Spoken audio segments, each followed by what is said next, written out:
இன்றே டவுன்லோட் செய்து உங்கள் ஃபேவரட் ஷோக்களை என்ஜாய் பண்ணுங்க. பூசாரி ஐயா, உத்தரவு எப்போ 3 தடவை போட்டு பாப்போம்ல, இன்னும் 2 தடவை போட்டு பார்க்கலாமே. உங்களுக்கு தெரியாதது ஒண்ணு இல்ல, இந்த கோயில் அப்படி ஒரு வழக்கம் இல்லமா. இல்ல பூசாரிங்க ஐயா, ஜானகி சொல்றதும் சரிதான். உத்தரவு 3 முறை கேட்கறது தான் வழக்கம். நீங்க போட்டு பாருங்களேன். சரிங்கம்மா, பெரியவங்க நீங்களே சொல்லிட்டீங்க, போட்டு பார்க்கலாமா?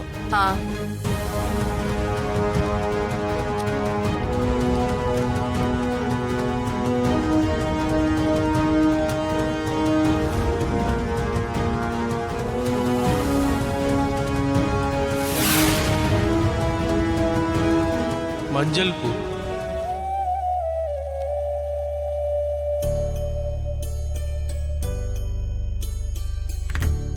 பாத்தீங்களா, கருப்பு உத்தரவு கொடுத்துடுச்சு. நீங்க திரும்பவும் போட்டு பாருங்க. திரும்பவும் மஞ்சள் பூ வந்துச்சுன்னா உத்தரவு கிடைச்சிடுச்சுன்னு பயம் இல்லாம விசேஷத்தை நடத்தலாம். அதுக்கப்புறம் சிகப்பு பூ வந்துச்சுன்னா நாங்க சாமியை கும்பிட்டுட்டு கிளம்புறோம். அதுக்கப்புறம் இன்னொரு நாள் வந்து நம்ம கருப்பு கிட்ட உத்தரவு கேட்டு விசேஷத்தை செய்வோம்.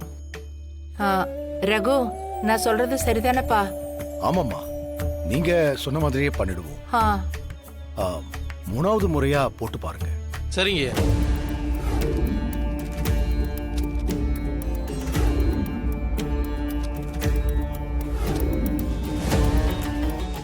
அம்மா, உத்தரவு கிடைச்சிருச்சுமா. அம்மா, நீங்க சொன்ன மாதிரி மஞ்சள் பூவே வந்துருச்சுமா. சொன்ன மாதிரி நல்ல முறையில விசேஷத்தை நல்லபடியா நடத்திடலாமா? கருப்பா, எங்களை நீ கைவிடல. இது போதும்பா, இது போதும். இதாண்டி இனிமேலாவது தெரிஞ்சுக்க உன் அண்ணனுடைய நடத்தைய பத்தி.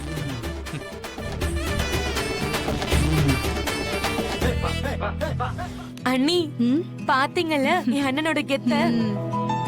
எத்தனை தட்டு சீர் எடுத்துட்டு வந்திருக்காங்கன்னு பாருங்க.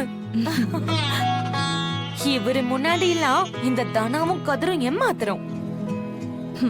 ஏய் பார்வதி, இதை அப்படியே சபையில எல்லாரும் முன்னாடி பேசி அவங்க வாயை அடக்கி வச்சிரு.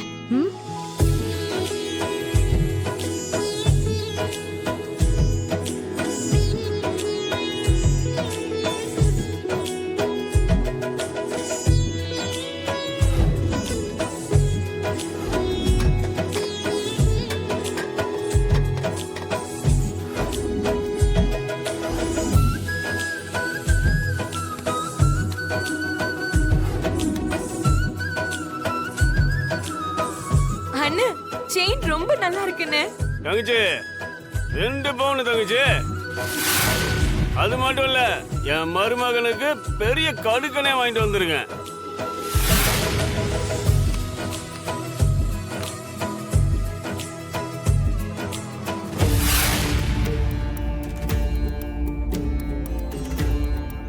பாத்தீங்கல்ல அண்ணன், இன்னைக்கு என் புள்ளைக்கு பட்டு வேட்டி, பட்டு சட்டை, பழங்கள், சாக்லேட், செயின், கடுக்கண்ணு அசத்திட்டாரு.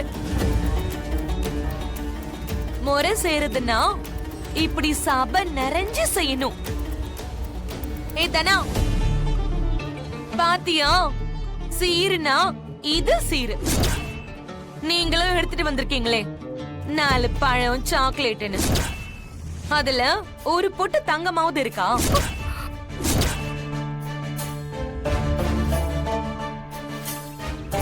ஏய், என்ன உன் அண்ணன் சீர் எடுத்துட்டு வந்தா மட்டும் போதுமா? அவனை பாத்தியா? தங்கச்சி பையனுக்கு மொட்டை அடிச்சு காது குத்த வந்திருக்கோங்கிற நினைப்பு இருந்தா இப்படி குடிச்சிட்டு வந்திருப்பானா? இதோ பாருங்க, சும்மா குடிச்சிட்டு வந்திருக்காருன்னு பேசாதீங்க. அவரா காது குத்த போறாரு? அவரோட மடியில தானே உட்கார வச்சு காது குத்த போறாங்க. அதனால கொஞ்சமா குடிச்சிட்டு வந்திருக்காரு. அது சரி, குடிக்காம வந்திருக்கிற உங்க கதிரு என்ன அப்படியே தங்கத்திலையும் அப்படியே வைரத்திலையும் இழைச்சிடவா போறான்? சித்தி, எங்களால தங்கத்திலையும் வைரத்திலையும் இழைக்க முடியலனாலும் எங்க சக்திக்கு முடிஞ்ச மாதிரி நகை வாங்கிட்டு தான் வந்திருக்கோம். கதிர், நீ அதை எடுத்து கொடு.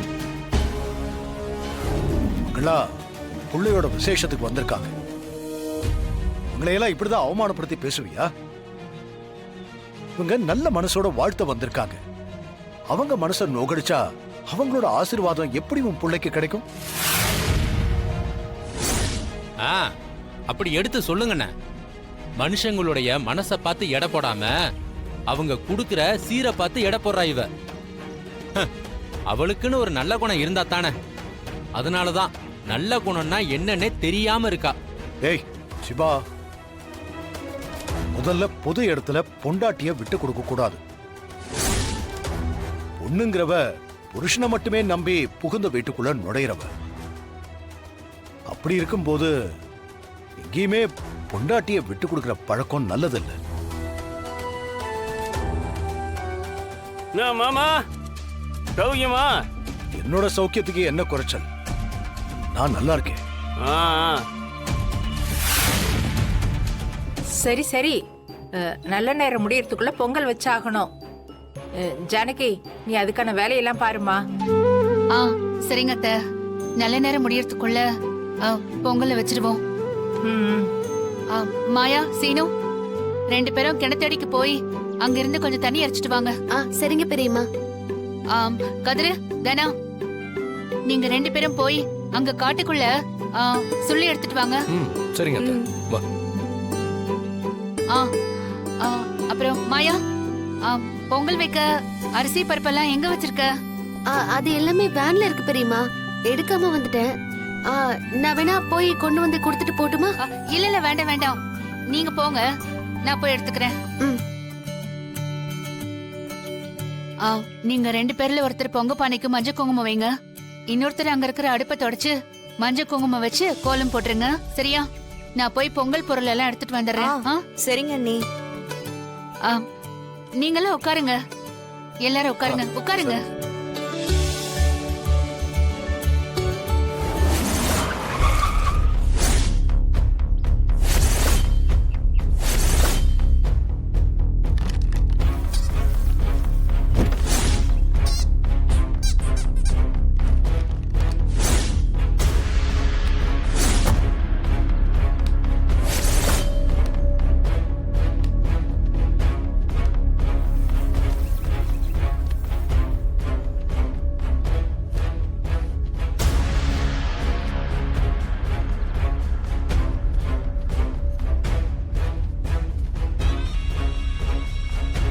இங்கேயே நான் போயிட்டு வந்துடுறேன்.